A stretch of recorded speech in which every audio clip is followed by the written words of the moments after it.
This story happened to my friend not long ago.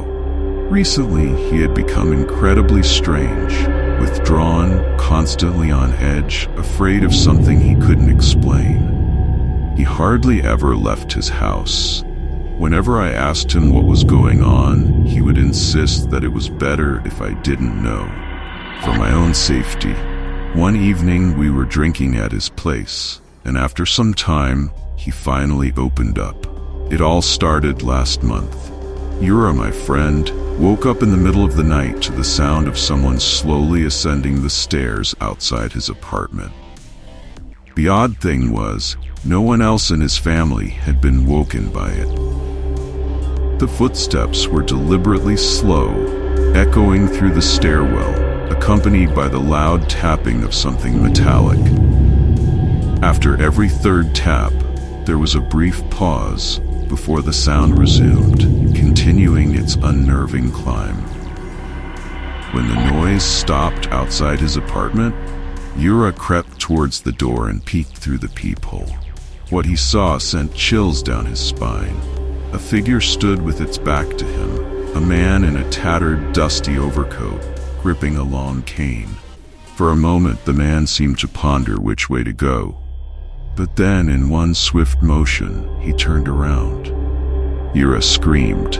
The man's face, half decayed with flesh gnawed away, revealed an exposed jaw lined with small, sharp teeth, giving the terrifying illusion of a grotesque smile. His eyes, or rather, the vast blue sockets where his eyes once were, stared blankly, as if they belonged to a blind man. The corpse raised his pale skeletal hand, missing its ring finger, and gently tapped the cane against Yura's door. Panicked, Yura bolted from the door and hid in his room, trembling. For the next hour, he listened intently, but the apartment remained deathly silent. Exhausted and terrified, he eventually fell asleep, huddled between his couch and wardrobe. The next day, Yura convinced himself it had all been a nightmare. But the following night, the same thing happened. The dead man returned, this time lingering longer outside Yura's door, tapping more persistently. Every night, the figure would reappear, staying longer and longer as if waiting for something. By the time Yura confided in me, he was on the verge of a complete mental breakdown, often slipping into a trance-like state, muttering nonsense. The only clear thing I could make out was his haunting phrase, "The tenant will come for us in 2 days." Yura didn't survive the third night.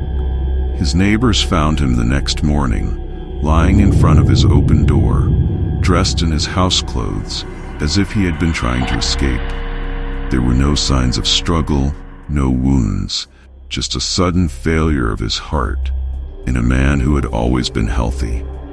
But that's not even the most terrifying part. I don't know how much time I have left, because as I speak, I can hear someone slowly ascending the stairs outside my door, pausing after every third tap, followed